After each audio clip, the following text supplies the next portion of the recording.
Hey, this is Landlords here again with another lessons video.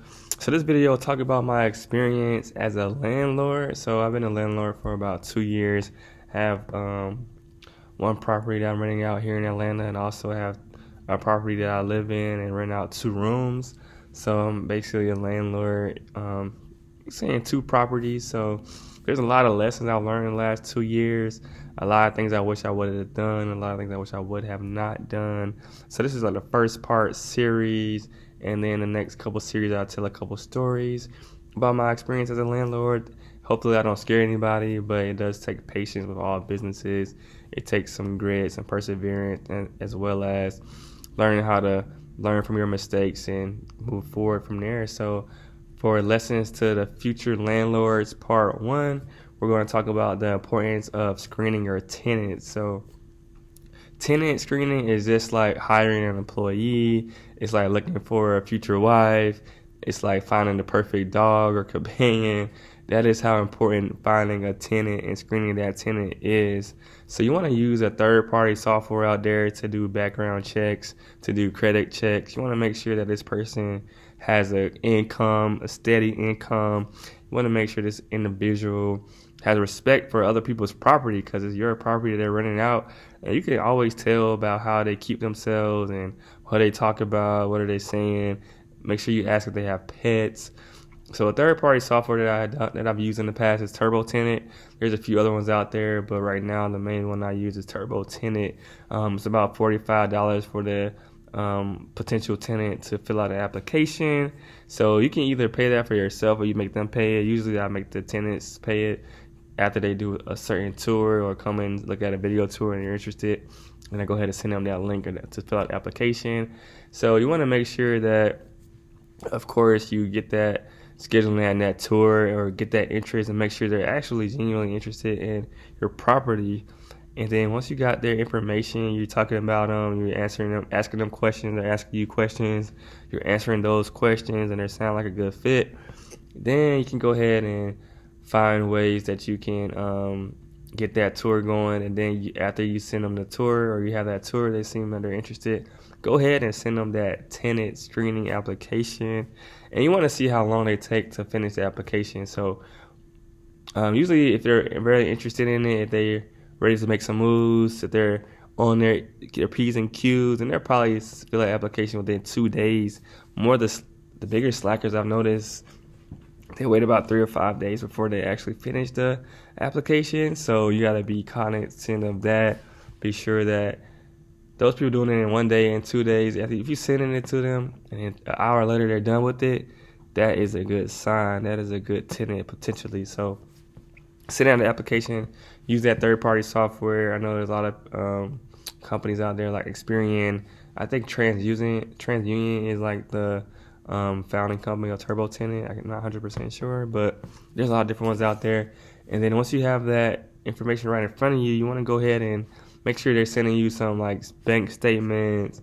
You want to make sure they're sending you some pay stubs. Like what I noticed is that individuals who do not have like that steady income, the individuals who may be doing like Uber Eats or like Instacart, or who have like those type of media type jobs where there may be like actors or trying to be a artist or art or is an artist, or those individuals who may be like a DJ, like contract jobs or like gig economy jobs. They're cool, but really I would say straight from those individuals who have those type of jobs, unless they're bringing in lots of money per month. And they usually, if they're bringing in X amount of money per month, usually they probably already have their own home. So if you want to rent out, they probably already bought their own home. So be cognizant of that. Be a little skeptical if they're in the gig economy, because a lot of times if it's a bad, some of those individuals may not work for like a month or two. Then they're having issues with paying your rent, and then they're coming with all types of excuses. You want to have that steady income. You want to be sure they're making like maybe 2 times the monthly rent. Usually 3 times the monthly rent is like, I think is a good rule of thumb. So if your rent is like $1,000 a month, you want to make sure they're making like maybe $3,000 a month at the minimum, because stuff happens, car notes be due, stuff break down. You want to make sure they're able to cover your property first.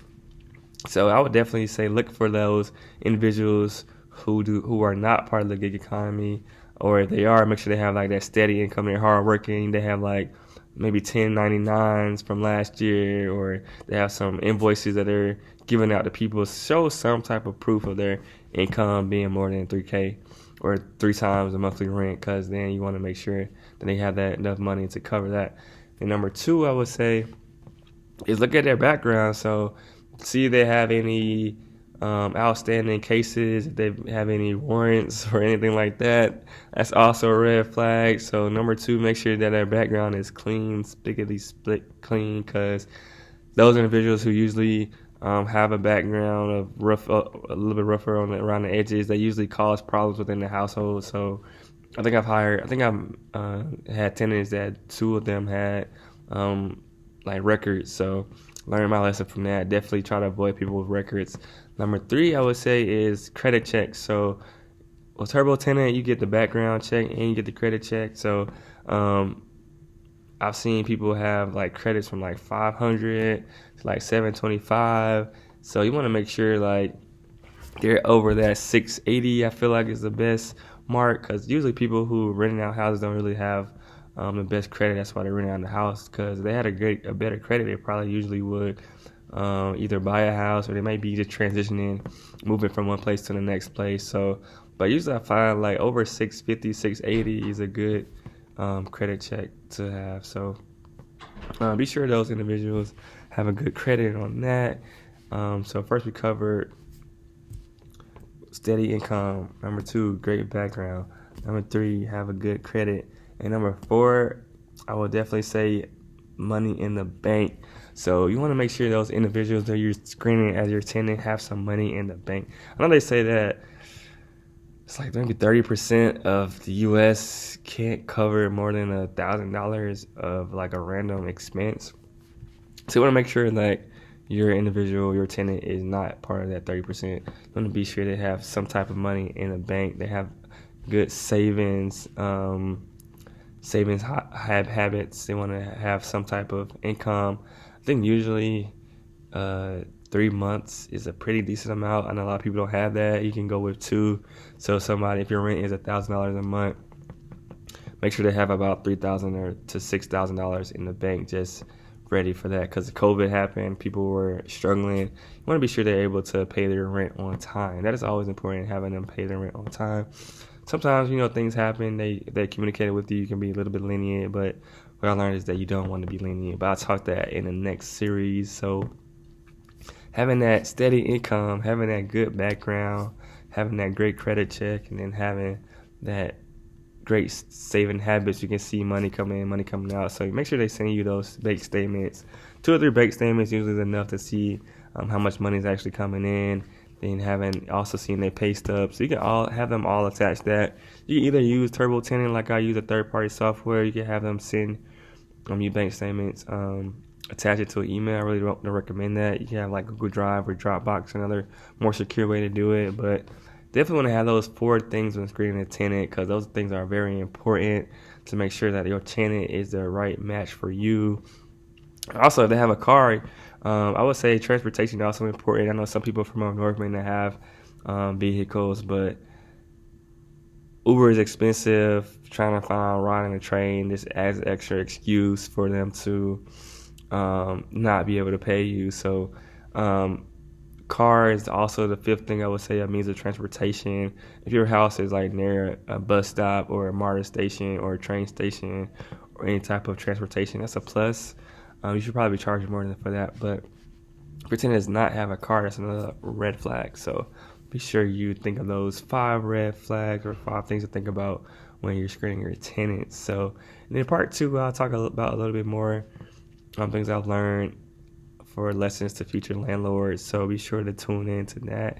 Be sure to subscribe and all that great jazz. So I will bring you some of the knowledge that I've gained over the last 2 years. I started this landlord game a couple years ago, so I'm still learning, still trying to find the perfect tenants. It's hard to find a perfect anything, but as the more you look for that perfect individual, the more you're able to get near perfect or reach that great individual, that great tenant to work with. So just be patient, persevere, be sure you're communicating and all that great stuff. So be sure to tune into the next lessons to the future landlords. Thanks.